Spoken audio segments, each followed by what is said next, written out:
Okay, magandang araw mga grade 11, ano? So, ito na yung second problem ninyo about sa pag-graph ng rational functions.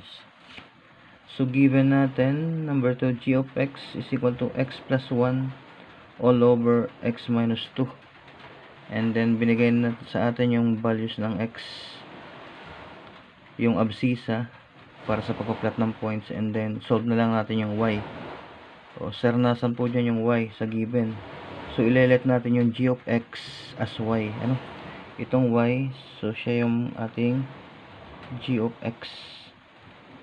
Okay? And then, pinahanap sa atin yung, bukod sa pag-graph, pinapahanap sa atin yung tatlo, zeros of the function, x-intercept, and y-intercept. So, ito yung na-discuss ko na sa inyo nung sa starter pack ninyo ng rational function. Okay? Solve na natin. So, paano makukuha yung value ng y? So, isosolve lang natin yung negative 4, papalitan natin yung values nitong dalawang x, yung nasa taas and then yung nasa baba.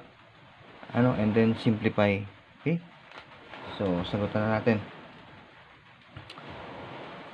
Lapit natin ang camera para mas makita ninyo, Okay. So, kita na ba? Yes. Okay, so if x is negative 4, palitan natin doon. So, dito tayo.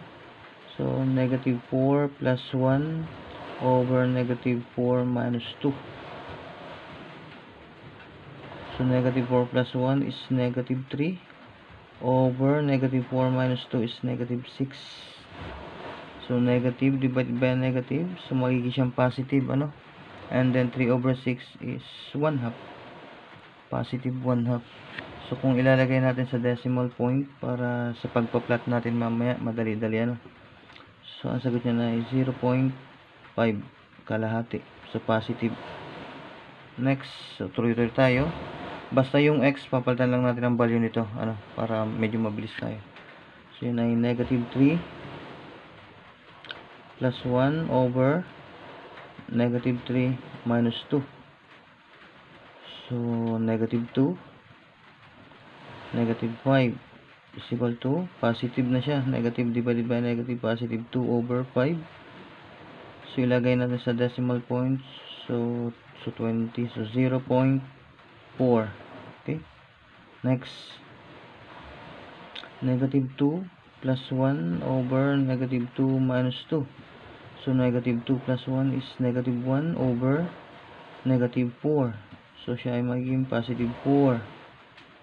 Sa decimal, natin ay 1/4 ay negative, positive 0.25, 1/4 0.25. Okay? Next, negative 1.5 plus 1 over, negative 1.5 minus 2. So, negative 1.5 plus 1 is negative 0.5 over negative 3.5. So, divide natin. So, magiging positive 1 over 7. Ang equivalent ng 1 over 7 sa decimal point is 0.1428. May kasunod pa yan, So, tingnan nyo na lang sa calculator. So, again, ginagawa nating decimal point para sa pagpa-plot mamaya ng graph ay madali. Okay?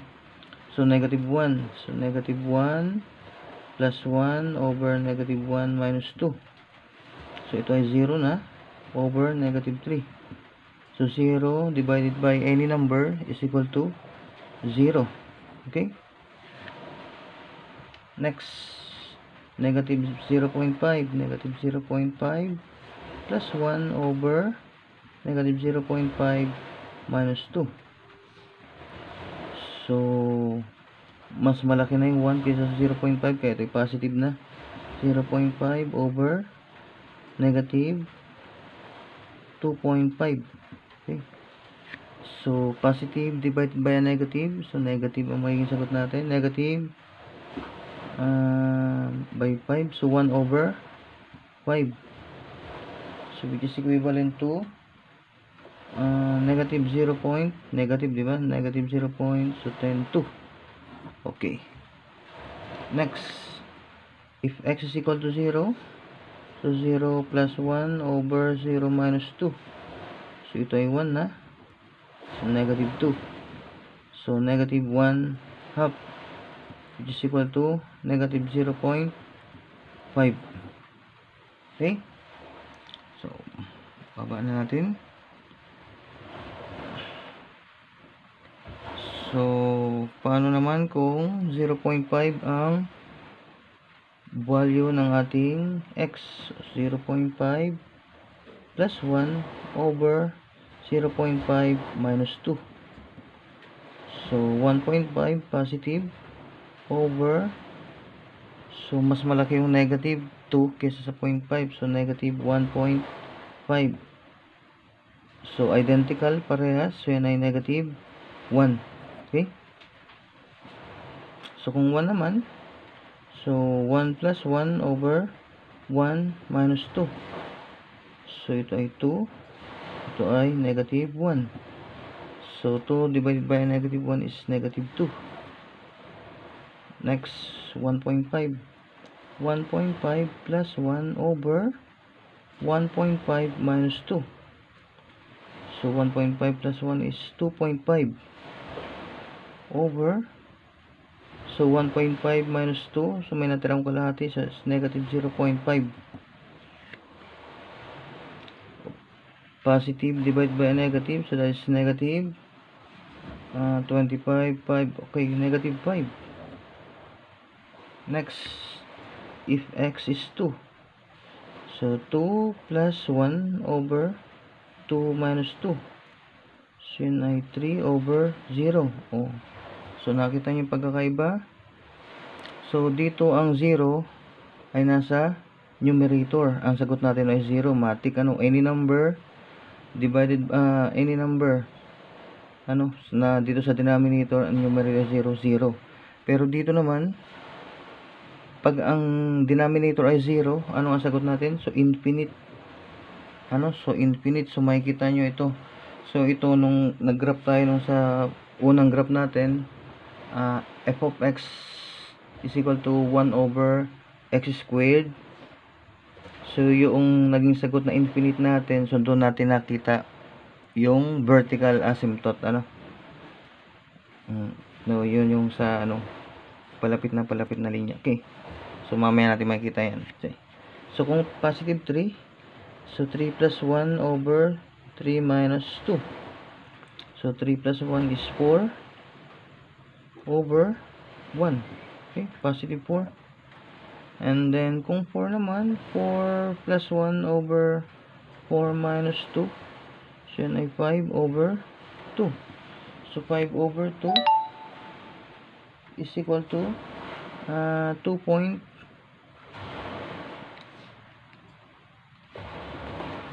ano yan? Nakibuang camera. 2.5. Okay. 2.5 positive. Okay, so ito na yung solve natin, So, igagraph natin siya. So, sa isang bukod na graphing paper, So, pag kayo magagraph, so sinasuggest ko at ipapasa nyo, huwag nyo ipagsiksikan. Mas maganda yung malaki para kitang-kita yung trend ng graph natin. So, kuha tayo ng another graphing paper. Okay. So, ito ating another graphing paper. So, pakita ko muna sa inyo. Pinaka maliit na value ng x is negative 4. And then, positive 4 yung pinamalaki. So, walang problema dun, So, mahati lang kasi ito ay sa x-axis. Yung sa y, tingnan natin kung alin mako-consume. So, pinakamaliit ay negative 5. Pinakamalaki ay positive 4. Again, positive 4, negative 5. Okay. Solve na ipakita natin dito.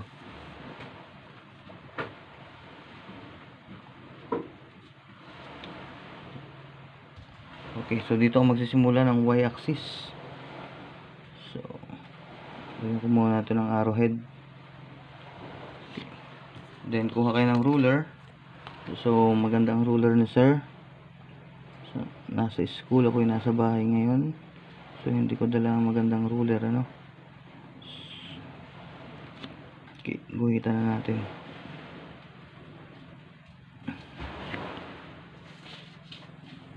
Okay. And then, so, again, yung pinakamalaki natin ay positive 4. So, gawin ko na itong 4.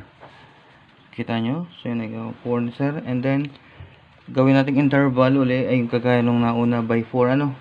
So, 1, 2, 3, 4. So, na ito ang ating 3. Positive 3. 1, 2, 3, 4. Positive 2. 1, 2, 3, 4. Positive 1. 1, 2, 3, 4. So, ito yung ating point of origin. 1, 2, 3, 4. So, negative 1. Ang pinakamababa natin ay, so na ito, negative 5. Okay, diretso tayo. 1, 2, 3, 4. Negative 2. Kulang pa pala yun. 1, 2, 3, 4. So, negative 3. So, dugsungan natin ang ating guhit. Ating ruler.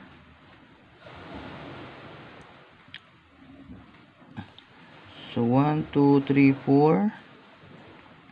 Negative 4. Okay.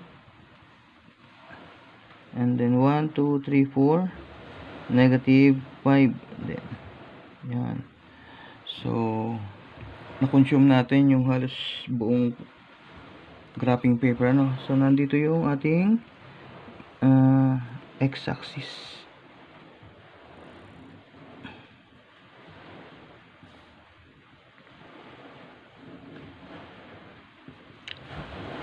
Okay, so kung yung spacing, kung ano yung ginawa sa y, ganun dun sa x, ano.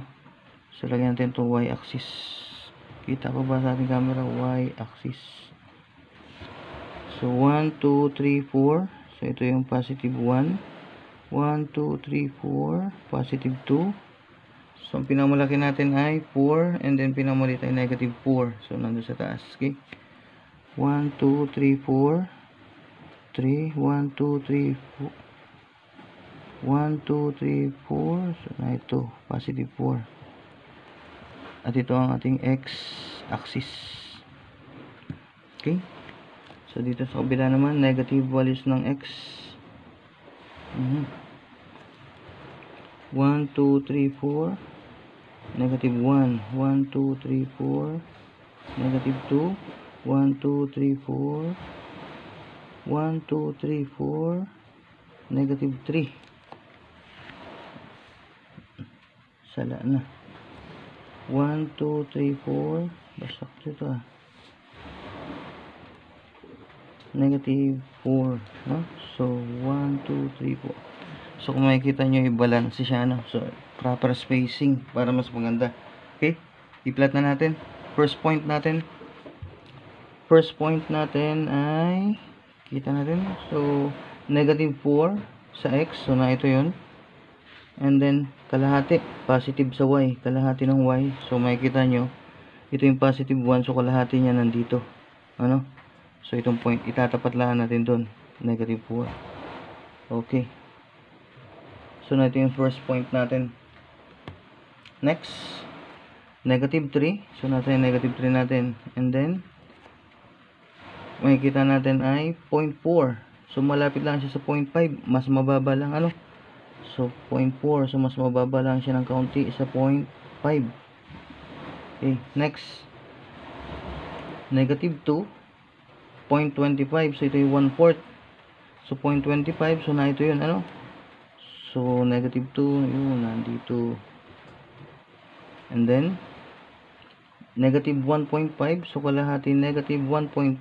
So, na ito siya. And then, 0.01. So, mas malapit na siya sa 0.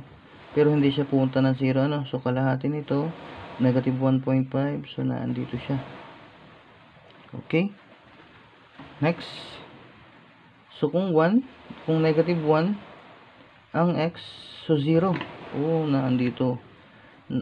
So, makikita ninyo ay naandito siya sa along x-axis. So, nandyan siya. Next. So, kung negative 0.5, siya naman ay negative 0.2. Negative 0.2. So, kung negative 0.5 ang x, nasa na 0.5 ng x, so naandito 0.5, and then bababa ng bahagya, 0.2. So, ito ay 0.25 ito, so bahagya lang natin ng kaunti. Okay. So, naandyan siya. So, pareha siyang negative,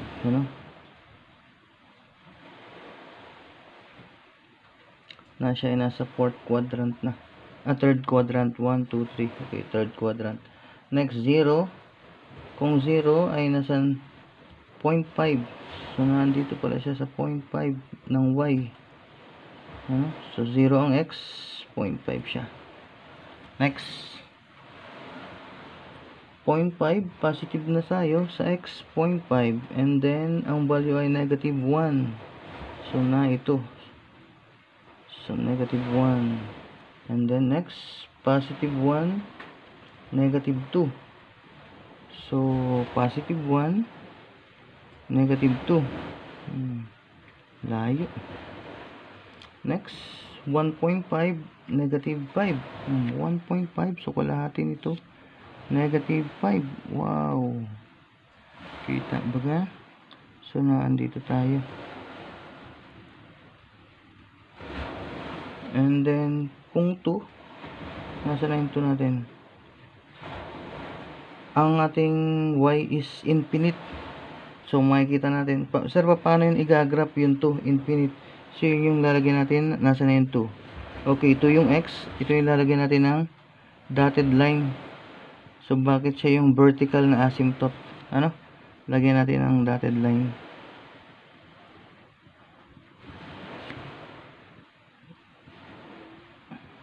Yan. Ibuo natin hanggang sa taas. So, lagyan natin mamaya ng pangalan niya. So, yung vertical asymptote. So, ibig sabihin, yung pagguhit natin, so, mamaya guguhit, i-plot muna natin itong dalawa pang natitira. Positive 3, positive 4. So, positive 3 ang x, positive 4 ang y. So, nasa taas. So, na ito. Okay. Next is positive 4, positive 2.5. So, bumaba. Positive 4, positive 2 point. Na ito yung 2. And then, kalahati pa. Okay. So, na yan yung trend. So, tapos na natin i-plot. So, subukan natin iguhit. So, gamitin natin ang lapis para madaling magbura pag nagkamali ng linya. Okay, simulan natin dito. So, connect the dots.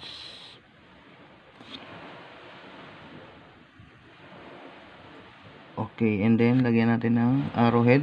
So, pag nilalagyan ng arrowhead, ibig sabihin, yung linya ay papunta doon, And then, yung kabila naman,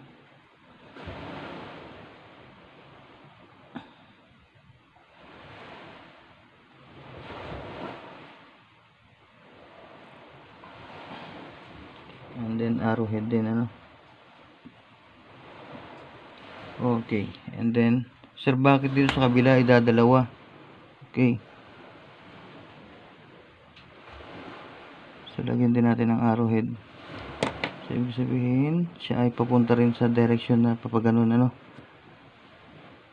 Ayan, sinasabi ko, kaya tayo nakalapis.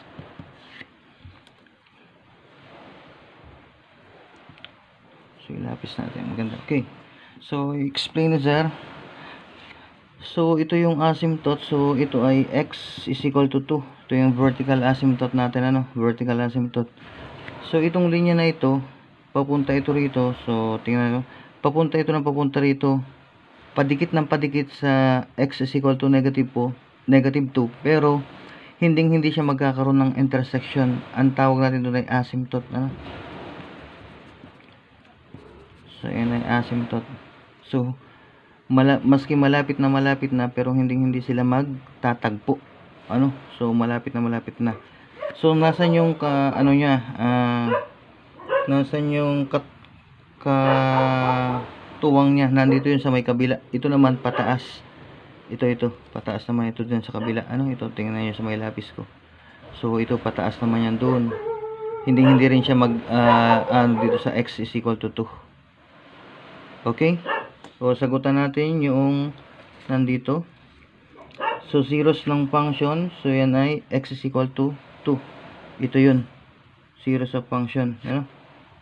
So, sorry. Maingay ang aso. So, ito ay x is equal to positive 2. Oh, ay, sorry. X is equal to positive 2. Sorry. And then, yung x-intercept, so kagaya ng sinabi, ang x-intercept, kung saan dumaan sa x-intercept, sa x-axis. So, tingnan nyo yung x-axis na ito. So, x-axis, so siya yung horizontal line, saan siya dumaan, so na ito yan. So, anong value ng x natin? So, negative 1. So, ilagay natin negative 1. At ano ang value ng y? So, 0. And then, lagyan nyo ng parenthesis kasi yan ang isang ordered pair. Sa y-intercept naman, na ito yung y. So, yung vertical line, saan siya dumaan? So, nandito siya. So, ano ang value dito ng x? So, 0 ang x. Lagyan din natin ng parenthesis. At ang y ay negative 0.5. Negative 0.5. Okay na? So, again, pag i-graph nyo ito, ay gayahin nyo na itong graph na ito. So, gumamit na kayo ng isang malaking graphing paper para mas maganda o mas madali nyo tingnan. Pag maliit, medyo parang maano tingnan. Parang crowded tingnan, masikip Okay. Subscribe kayo sa aking YouTube channel kung ang video na ito ay nakatulong sa inyo. So, para dumami naman ang aking mga subscriber. Maraming salamat.